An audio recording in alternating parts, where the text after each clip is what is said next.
Hello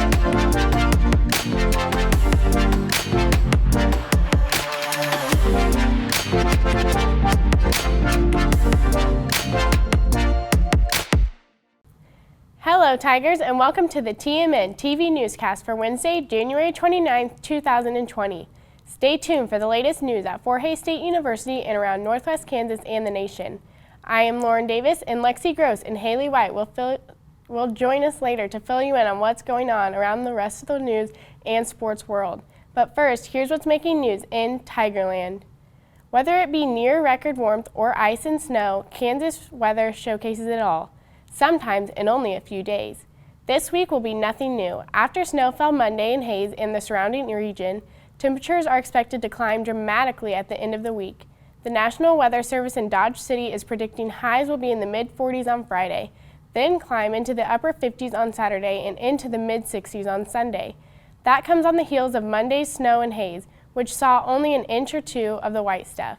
But far southern and southwest Kansas took the brunt of the storm earlier this week. Nearly a foot of snow fell in some parts of the state, canceling school and forcing state workers to clear off highways. As the old saying goes, if you don't like the weather in Kansas, just wait a day. The start of another semester might not sound fun to a lot of FHSU students, but an event at the end of the first week of the semester aimed to provide some downtown time in downtown Hays. The Niche hosted an FHSU craft workshop on January 24th, where students could invite family and friends for a night of crafting. The event provided an opportunity for participants to decorate different artwork, including canvas paintings, wood signs, custom vinyl, and string art. TMN journalist Alex Juarez reported students could choose up to 8 FHSU designs to customize. Emily Weigel, the owner of the Niche, said she enjoys doing workshops like this one she hosted because she wished there would have been opportunities like it when she was in college. Nearly a year after being arrested on suspicion of transporting drugs, a woman was sentenced to nearly 7 years in prison for the crime. Maria Alonso Espinoza was sentenced to 85 months in federal prison on one count of possession with intent to distribute meth, according to the Great Bend Tribune. She was stopped February 26, 2019, near Russell and was found in possession of 21 pounds of meth. The drug was hidden in a compartment on the driver's side of the vehicle. Espinoza was transporting the meth from Colorado to Wichita. Despite being a passenger in the car at the time of the stop, she was the registered owner. Her brother was the driver. Man's best friend is being credited with saving a life after a vehicle accident in northeast Kansas. Family members of Bruce Jensen said the warmth of his dog laying on his lap after Jensen was trapped inside a pickup after an accident helped save his life. The accident happened in southwest Shawnee County, according to the Topeka Capital Journal. Jensen was trapped in his vehicle for nearly 16 hours in shallow, icy waters of a creek. For entire story, visit cjonline.com. A resident of Rose Hill got a scare earlier this week when noticing something not right with a couch. Upon inspection, the resident noticed a nearly 6-foot-long boa constrictor. The Rose Hill Police Department asked the Butler County Fire District No. 3 to help remove this slithery creature. Now the fire district is asking the public if anyone has lost a snake recently to return it to its owner. The fire district's Facebook page lit up with comments about the unique situation in the small town of southeast of Wichita. When we return from this short break, Lexi will be here with more news from the region.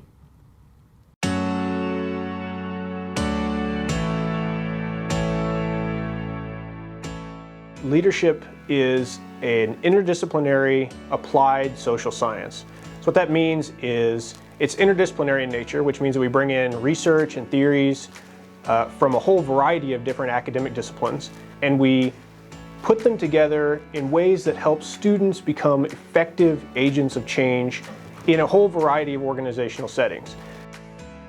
We teach transferable skills that work in lots of different organizational contexts. So things like change making and how organizations handle change and promote positive change, communication skills, critical thinking, emotional intelligence, a whole variety of other things that can be applied in lots of different types of situations.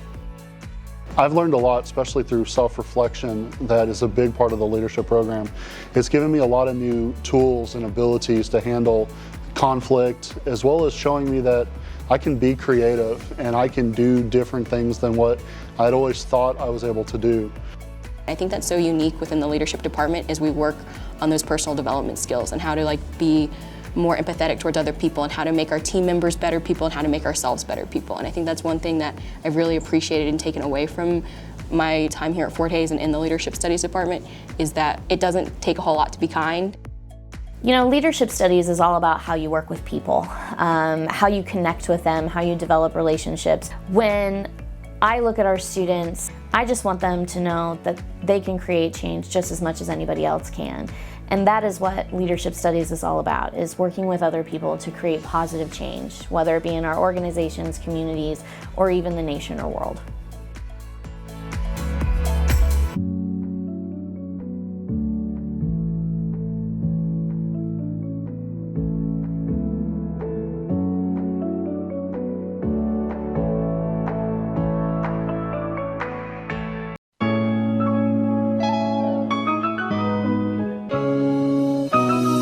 My name is Allie and I'm a senior business major at Fort Hays. I love working for TMN. It has made me a more experienced photographer and really helped me professionally due to all the changing environments and the different opportunities. I've also been able to meet and talk to a lot of people, which has helped bring me on my show.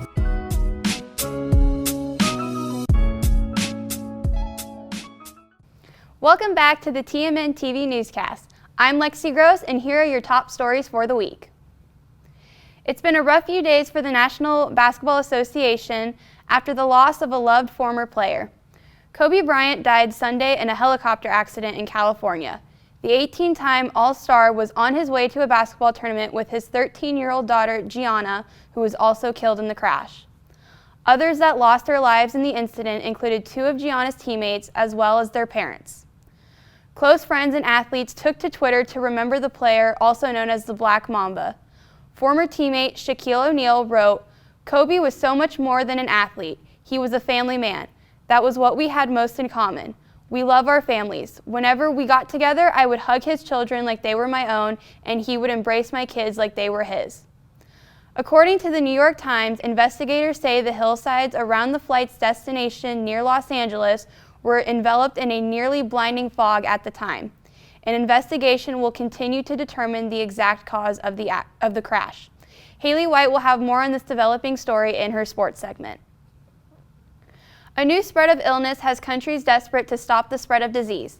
According to NBC News, 5 cases of the coronavirus have been confirmed in the U.S. The Centers for Disease Control and Prevention have confirmed the cases in Arizona, Illinois, Washington State, and California. Other cases have been confirmed across the globe in countries like China, Thailand, Japan, South Korea, France, Australia, Canada, and many more. Mostly in China, more than 4,500 people have been infected and 106 resulted in death. Flights have been sent to evacuate citizens out of the country in hopes to stop the spread. U.S. health officials have suggested avoiding all non-essential trips to China. Although there is no vaccine yet, research teams have grown a copy of the virus in which they hope to learn more information. The impeachment trial for President Donald Trump continues. According to CNN News, the opening arguments are over and now it shifts to whether the Senate will subpoena witnesses. The debate should take place around Friday, and if the vote fails, the Senate could swiftly decide to clear the president of the charges. Senate Minority Leader Chuck Schumer claims he is somewhat confident some Republicans might vote in favor of calling witnesses, while Senate Majority Leader Mitch McConnell says he doesn't yet have the votes to completely block witnesses in the trial. At this point, it is all still up in the air. When we return, Haley will be here to fill you in on what's happening in the sports world.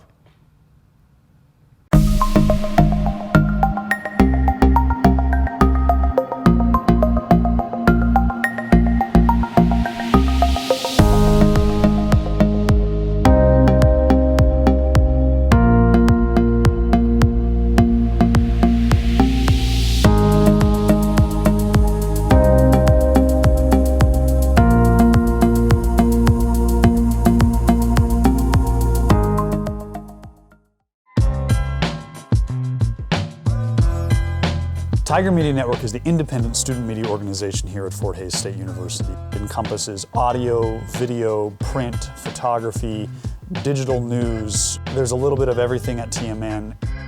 They offer so many different events, opportunities, just so many different things to go out and do and learn so that you can make a more compelling story and just help develop you as a storyteller. I toured this facility and I saw this radio station in the TV studio, and I was like, yeah, this is something that I definitely need to be a part of. Here, you know, I was instantly able to make my own content, being able to broadcast my own shows. If you have a passion about sports or about news, it doesn't matter. You can come here and you can work from day one and get that experience that demonstrates your ability to be a professional in the media industry.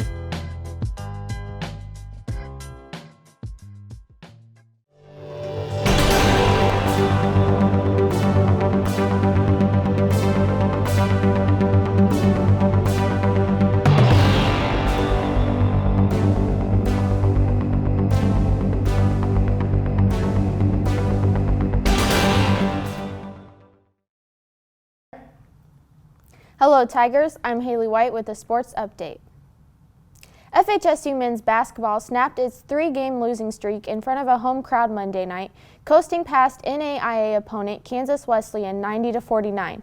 The Tigers shot nearly 54% from the field, which was their third highest shooting effort this season. Junior forward Jared Vistum led the way for FHSU, posting 19 points with a perfect shooting effort, going 7 of 7 from the field, including 3 of 3 behind the arc. 4 other Tigers also finished the night scoring in double figures, as Calvin Harrington had 12, while Perry Carroll and Jake Hutchings scored 11 and Alvin Thompson contributed with 10. Devin Davis and Hutchings tied with a team high of 7 rebounds. The Tigers will stay at home this weekend for an MIAA contest against Nebraska Kearney. Tip-off is set for 4 p.m. Saturday at GMC. FHSU women's basketball overcame a first-half slump to top Northwest Missouri State 70-59 on the road Saturday. After trailing by 8 at the half, the Tigers went on a 17-4 run to open up the second half, which paved the way to the win. Jaden Hobbs led the Tigers in the scoring with a season-high 22 points. Belle Barbieri led the team with 13 rebounds. The women will begin a 3-game homestand this weekend, starting with Nebraska Kearney at 2 p.m. on Saturday. FHSU football had 3 players named to the Don Hanson Football Committee All-Super Region 3 team for the 2019 season. Dante Brown was named the Super Region 3 Special Teams Player of the Year and a first-team selection at place kicker for the 2nd straight year. Brown was also named the Don Hanson National Player of the Year. Quarterback Chance Fuller and wide receiver Harley Hazlett were 3rd-team selections. FHSU's men's track and field had 6 individuals who claimed the top 3 spots in events at the Northwest Open during the weekend. Justin Long and Ethan Lang claimed 2nd place finishes with 5,000-meter and 600-yard races. The medley relay team also captured a 2nd place. Mangan and Ryan Stanley also finished 3rd in the 800 meters and pole vault, respectively. The women's teams had 4 individuals to also place in the top 3. Faith Little and Abby Stewart finished 2nd in the 1,000 meters and 5,000 meters, while 3rd place finishes went to Roe Singate in the triple jump and Summer Craigle in the high jump. Next up for the Tigers is the WSU Invitational on Thursday, followed by the Charlie Foster Classic in Kearney, Nebraska on Friday. FHSU Wrestling moved to 4-4 in duels after finishing with a 1-2 record at the Midwest Duels on Saturday. The Tigers began the day on a high note, topping Northwest Kansas Tech 34-16, but were unable to find an answer against Chadron State, falling 25-22.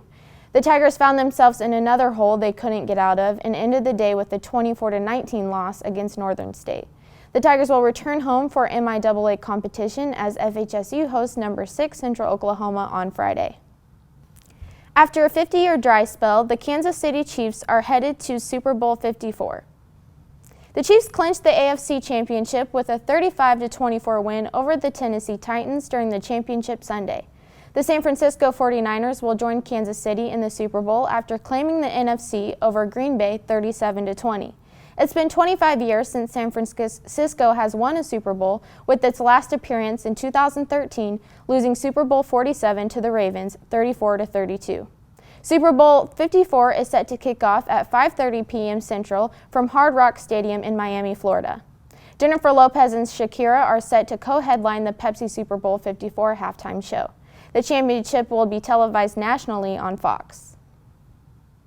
Tragedy struck the sports world during the weekend as one of the most famous and decorated athletes in history, Kobe Bryant, died in a helicopter crash Sunday in California. Bryant's 13-year-old daughter, Gianna, was with her father on the helicopter and was also killed in the crash. It was reported that Kobe and Gianna were among 9 people on the helicopter who were headed to the Mamba Sports Academy in Thousand Oaks, California for Gianna's basketball game. The 7 other victims who lost their lives in the crash included Gianna's teammates Alyssa Ottobelli and Peyton Chester, along with their parents John and Carrie Ottobelli and Sarah Chester. Christina Mauser, the assistant coach of Bryant's club basketball team, also was killed in the crash. The pilot of the helicopter, Ara Zobayan, did not survive. The Black Mamba acquired a long list of accomplishments during his 20-year career as a Los Angeles Laker, including 5 NBA championships, and became a 2-time Finals MVP and scoring champion. The 18-time All-Star retired in 2016 and began devoting his time to his daughter Gianna's basketball endeavors. Kobe and Gianna are survived by Kobe's wife Vanessa and daughters Natalia, 17, 3-year-old Bianca, and 7-month-old Capri. That concludes this episode. Tune in next week for another episode of TMNtv. And as always, to stay up to date on the latest news and information throughout the week, visit tigermedianet.com. Until then, remember, roar Tigers.